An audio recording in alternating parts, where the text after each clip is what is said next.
సుధాకర్ రెడ్డి గారు నమస్తే సార్. నమస్తే అండి. శ్రీకాంత్ గారు. సుధాకర్ రెడ్డి గారు 2 రోజుల నుంచి అంటే ఏ టాపిక్ చేద్దాం అనుకున్నా సరే, అంతా వచ్చి విజయసాయి రెడ్డి, ఈ సంగీతానో, సరితానో, శాంతినో ఈ అమ్మాయి, ఆ మదనమోహను, ఈ సుభాషు. ఈ నలుగురు మధ్య తిరుగుతా ఉన్నాయన్నమాట. ఈళ్ళని దాటి మీడియా గూడా ఎక్కడికి ఎళ్ళలేకపోతుంది. జనాల్లో ఉన్న క్యూరియాసిటీ అనుకోవచ్చు, మీడియాలో వస్తున్న హైప్ అనుకోవచ్చు ఏదైనా సరే, 2 రోజుల నుంచి గూడా మన ఛానెల్‌లో గావచ్చు, మిగతా ఛానెల్‌లో గావచ్చు దీని చుట్టూనే చర్చ జరుగుతుంది. సార్ ఇందులో నాకు హానెస్ట్‌గా అనిపిచ్చేదేంటంటే, మామూలుగా లాజికల్‌గా ఆలోచించుకున్నా సరే, ఈ అమ్మాయికి విజయసాయి రెడ్డికి లేపోతే ఆ బిడ్డకి ప్రతి ఒక్కళ్ళు అడిగేదేంటంటే, ఆ బిడ్డకి తండ్రి ఎవరని. నిజంగా అది ఆ బిడ్డను అవమానించడమే. మనం అలా మాట్లాడకూడదు. అది చాలా తప్పు గూడా. కాకపోతే ఈళ్ళందరూ అనుకుంటున్నట్టు విజయసాయి రెడ్డికి మాత్రం అక్కడ ఎక్కడ కనెక్షన్ ఉండుండదు. అనవసరంగా విజయసాయి రెడ్డిని బ్లేమ్ చేస్తున్నారేమో అని నాకనిపిస్తా ఉంది. ఎందుకంటే ఒకవేళ విజయసాయి రెడ్డి గారికి ఏమైనా కనెక్షన్ ఉందనుకుంటే, నాకు మగ పిల్లాడే కావాలనుకుంటే ఆయన కంపల్సరీ లీగల్‌గా యాక్సెప్ట్ చేసేవాడు. లేదు వద్దు అనుకున్నప్పుడు కంపల్సరీ అప్పుడు అబార్షన్ చేయించేవాడు. నిజంగా అదే గనక అయ్యుంటే అబార్షన్ చేయించేవాడు. సో, ఆ అమ్మాయికి విజయసాయి రెడ్డికి అవినీతి నెక్సెస్ అయితే ఉండొచ్చేమో కానీ, దానికి మించిందయితే ఉండదు. కానీ అనవసరంగా ఆ అమ్మాయిని ఇందులోకి లాగి విజయసాయి రెడ్డిని, ఆ అమ్మాయిని కూడా కొంచెం ఇబ్బందిగా గురి చేస్తున్నారేమో అనిపిస్తుంది సార్ మీడియాని. మీరేమంటారు? సార్ మామూలుగా మీ అభిప్రాయంతో నేను ఏకీభవిస్తానండి. కాదని అనను. ఎందుకంటే భారతీయ సమాజంలో కొన్ని సంస్కారాలు, సభ్యత ఇవన్నీ ఉన్నాయి. శత్రువైనా సరే వ్యక్తిగత విషయాల జోలికి పోకూడదన్న ఒక సంస్కారము, నీతి కూడా సమాజంలో ఉంది.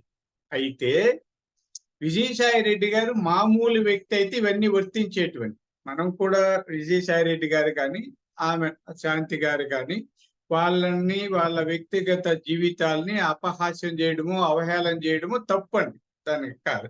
అయితే ఆ ఇద్దరు కూడా పబ్లిక్ లో ఉన్నారు. ఇప్పుడు ఆమె సాధారణమైన ఆమె ఏదో ఒక కులమో, మతమో ఏదో చెప్పుకున్నా కూడా సాధారణమైన మహిళ కాదు. ఆమె ఒక బాధ్యతాయుతమైన ఉద్యోగంలో ఉంది. సరే ఆమె వ్యక్తిగత జీవితం వేరండి. భర్తని పెళ్లి చేసుకున్నది, ఆ విడాకులు ఇచ్చారా, మరొకరిని పెళ్లి చేసుకున్నారా, ఆ బిడ్డ ఎవరు, అది వేరు. కానీ పబ్లిక్ లో ఉన్నప్పుడు ఎవరమైనా కొంత ఆ స్పృహ కలిగండి, సామాజిక స్పృహ కలిగి వ్యవహరించాలి. ఆ వ్యవహరించేటప్పుడు తన మీద వచ్చిన ఆరోపణలు వెంటనే వివరణిస్తే సరిపోయేదండి. ఇప్పుడు ఆ మీద ఆరోపణలు వస్తానే వాస్తవాలు చెప్పుంటే సరిపోతారు. మహాత్మా గాంధీ గారు చెప్పేవారండి, రాజకీయాల్లో ఉన్న వాళ్ళు లేదా ప్రజా జీవితంలో ఉన్న వాళ్ళ జీవితం తెరిచిన పుస్తకం లాగా ఉంటే సమస్యలు ఉండవు. క్లియర్ గా తెలిసినప్పుడు ఏమి చెప్పం కదండి. ఎస్, నేను పెళ్లి చేసుకున్నా, నా భర్తకు విడాకులు ఇచ్చా చెప్పండి, ఎవరిదేం పోతుంది. ఇప్పుడు భారతదేశంలో రాజ్యాంగంలో కానీ లేదా సుప్రీం కోర్టులో కానీ చాలా మార్పులు వచ్చాయి.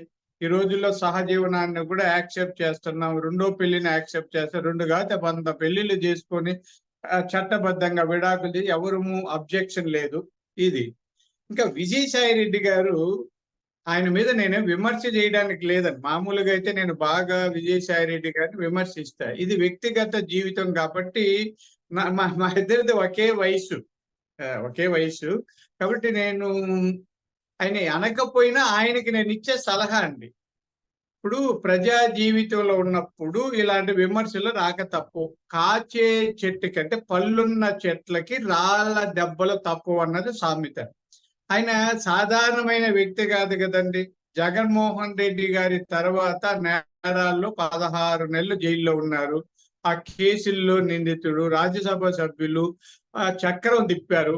ఒక దశలో అయితే జగన్మోహన్ రెడ్డి గారి తర్వాత విజయసాయి రెడ్డి గారే అన్నంత స్థాయిలో జరిగింది. ఇన్ని చేసిన వ్యక్తి 3 రోజులు ఆలోచించాల్సిన అవసరం ఏమండి? ఆయనకి తెలీదా? మీడియా అంటే తెలీదా? సరే మూడో రోజు వచ్చాం. విమర్శలు సహజంగా వస్తుంటాయి. విమర్శలు వస్తే వివరణ ఇవ్వాలి తప్ప, నీ అంతు చూస్తా, నీ కథ చూస్తా, నీ ఛానల్ ఎలా, ఇది కాదండి. సార్ పత్రికలు మనం మనం మనం మేలండి. భారతదేశంలో పత్రికలు, అమెరికాలో పత్రికలు ఇంకా ఎక్కువగా స్వేచ్ఛను ఉపయోగిస్తుంటాయి. మా చిన్నప్పటి నుంచి చూస్తున్నాము. లండన్ లో కానీ, అమెరికాలో కానీ, అంటే విదేశాలలో పత్రికా స్వేచ్ఛ ఎక్కువ ఉంటుందండి మనకంటే. అలా ఉన్నప్పుడు వివరణ ఇవ్వాలండి. ఇప్పుడు నా మీద మీరు ఒక ఆరోపణ చేస్తే నేను వివరణ ఇస్తా. అంతేగాని ఆరోపణకి ప్రత్యారోపణ చేయకూడదు. ప్రత్యారోపణ చేయడం వల్ల ప్రయోజనం ఏముంది? నా నిజాయితీ నేను నిరూపించుకోవాలంటే ఇదేంటంటే వాస్తవాలు వెల్లడించగలిగితే సరిపోతది. నువ్వు దొంగ అంటే నువ్వు దొంగ కాదా అని అడగడం సంస్కారం కాదండి. ఆ దొంగ అయితే అలా ఇంకేవో తీసుకురావడం, అవి చేయడం, దాన్ని ఛానళ్ళకి పార్టీల ముద్రలు వేయడం, రంగులు పోయడం ఇవి ఆయనకు కూడా తగదు. అయితే నా ఉద్దేశ్యం ఇలాంటి అంశాలని పెద్దగా ఎక్కువ పట్టించుకోకుండా ఉండడం మంచిదనేది నా వ్యక్తిగత అభిప్రాయము. అయితే విజయసాయి రెడ్డి గారు ఆమెకు కూడా అండి పరిధులు దాటి మాట్లాడకుండా ఆమెమి డ్రామాలు చేయాల్సిన పని లేదండి. నేను చూసాను. ఆమెమి ఏడవలసిన పని లేదు. నన్నెందుకు ఇలా అంటారు? ఆ ఏడుపులు, ఈ నాటకీయత అవసరం లేదండి. ఆమెకు కూడా ఒక సోదరిలాగా, చెల్లెల్లాగా చెప్తున్నా, అమ్మ నాటకీయాలు ఎందుకమ్మా? మీ జీవితం మీ ఇష్టం. మీరు అతని విడాకులు ఎవరినన్నా పెళ్లి చేసుకోండి. ఎవరితోనా బిడ్డ ఎవరికి నష్టం? ఈ సమాజానికి ఏమవుతది? మీ ఉద్యోగం మీరు బాగా చేస్తే చాలు. అయితే దానికి నాటకాలు వేయాల్సిన పని లేదండి. వాళ్ళకి కూడా ఇక్కడ దీన్ని మనం రేటింగ్ కోసం తిమ్మిని బమ్మిని చేసి దాన్ని పెద్ద చేయాల్సిన పని కూడా లేదు.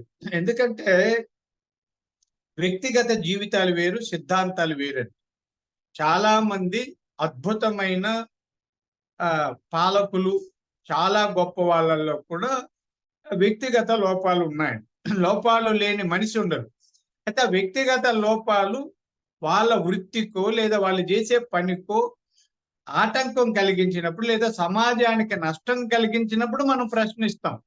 అంటే ఇట్లాంటి వాటి వల్ల సమాజంలో ఒక దుష్ట సాంప్రదాయము తలెత్తుతాది అన్న ఉద్దేశంతో విమర్శలు చేస్తాం. అంటే ఇవన్నీ కూడా సున్నితమైన విషయాలను ఇంత లాగాల్సిన పని లేదు. విజయసాయి రెడ్డి గారు కూడా దాని మీద పెద్ద సాగదీయకుండా చాలా ప్రశాంతంగా, అయ్యా మీరందరూ చెప్తున్నది తప్పు. ఒక మహిళని ఇలా అన్యాయంగా బజారుకి ఈడ్చకండి. నాకు అలాంటిది ఏమీ లేదు. ఇలా చెప్పాలే తప్ప నువ్వు రా చూద్దాము. నేను ఇంకేది ఏది ఆయన అంటే గురించి హేళన అవసరం లేదండి. కాకపోతే ఇక్కడ ఒక్క ప్రశ్న సార్. అంటే ఇప్పుడు విజయసాయి రెడ్డి గారిని కూడా డీఎన్ఏ టెస్ట్ అని గురిగొల్పడం కూడా కరెక్ట్ కాదు గదా! ఇప్పుడు ఎవరికాళ్ళు ఏదో ఒక అబాండం వేసేసి నువ్వు డీఎన్ఏ టెస్ట్ చేయించుకో అంటే ఎంత మటుకు కరెక్ట్‌గా ఉంటుంది? ఇదేనండి మనం అనవసరమైన అబాండాలు వేయడము తప్పే. అలాగే పబ్లిక్ లో ఉన్న వాళ్ళం అంటే ప్రజా జీవితంలో ఉన్న వాళ్ళం వివరణలు ఇవ్వాల్సిన అవసరం ఉంది. నేను జర్నలిస్ట్ కోణంలో చెప్తున్నానండి. హ్మ్. ఇక్కడ నేను జర్నలిజం పాఠాలు చెప్పాను. ఒక 20 ఏళ్ళు అంటే ఓపెన్ యూనివర్సిటీలో అంబేద్కర్ ఓపెన్ యూనివర్సిటీలో పబ్లిక్ రిలేషన్స్ కోర్స్ ఉంది. అందులో పబ్లిసిటీ, రైటింగ్ ఫర్ మీడియా, అంటే అడ్వర్టైజ్మెంట్ ఇవి చెప్తుంటాను నేను. 20 ఏళ్ళు అనుభవంతో చెప్తున్నాను. అంటే విమర్శలు లేకుండా రాజకీయాలు ఉండవు, సమాజం ఉండదు, ఎవరుండదు. విమర్శలకు ప్రతి విమర్శలు చేయడం రాజకీయాలకి. వ్యక్తిగతంగా వచ్చినప్పుడు వివరిస్తే సరిపోతుంది. ఇప్పుడు మామూలుగా అంటుంటారు ఆయన అవినీతి పరుడు ఇది అది అని. నువ్వు వచ్చి ప్రూవ్ చెయ్యి ఇట్లా కాదు. అవినీతి కాదు చెప్పమనండి. ఇప్పుడు నన్ను ఎవరో ఏదో అన్నారు. నువ్వు ఇన్ని కోట్లు ఎలా గడించావంటే నేను ఆ కోట్లు ఎలా గడించానో నేను చెప్పగలిగితే చాలు. మా తాతలకు ఆస్తి ఎంత ఉంది, మా నాన్నకి ఆస్తి ఎంత ఉంది, నాకు ఎలా వచ్చింది, దాంతో నేను ఏ వ్యాపారాలు చేశాను, ఎప్పుడప్పుడు ఇన్కమ్ ట్యాక్స్లు కట్టాను, ఎలా ఉంది చెప్తే సరిపోతుంది కదండి. అంటే దీన్నే తెరిచిన పుస్తకం లాగా జీవితం ఉన్నప్పుడు ఇలాంటి సమస్యలు రావు.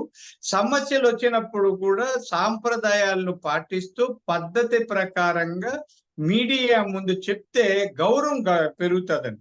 విజయసాయి రెడ్డి గారు తన గౌరవాన్ని పెంచుకోవడం మాని దీన్ని కూడా వివాదం సృష్టించి అవహేళనకు గురయ్యి అవమానం తెచ్చుకోవడం మంచిది కదండి. పెద్దవారు ఆయన కూడా నా వయసు అని చెప్తున్నా, రాజ్యసభ మెంబర్ గా ఉన్న వ్యక్తి మరీ దిగజారి ఆయన మాట్లాడకూడదు. ఇలాంటి వాటిని మనం కొంత విస్మరిస్తే మంచిదనేది నా వ్యక్తిగత అభిప్రాయం అండి. డెఫినెట్‌గా. థాంక్ యూ అండి. అండ్ అలాగే గూడా అంటే కొన్ని లాజికల్‌గా చూసుకుంటే గూడా నిజంగా విజయసాయి రెడ్డి గారికి లీగల్ హైర్ కావాలి అనుకుంటే ఆయన అఫీషియల్ చేసుకునేవాళ్ళు. ఆయన వద్దు అనుకుంటే ఆయనకున్న పరపతితో కంపల్సరీ అబార్షన్ చేయించుకునేవాళ్ళు మనకు లాజికల్, రేషనల్ థింకింగ్‌లో అనిపిస్తా ఉంటుంది.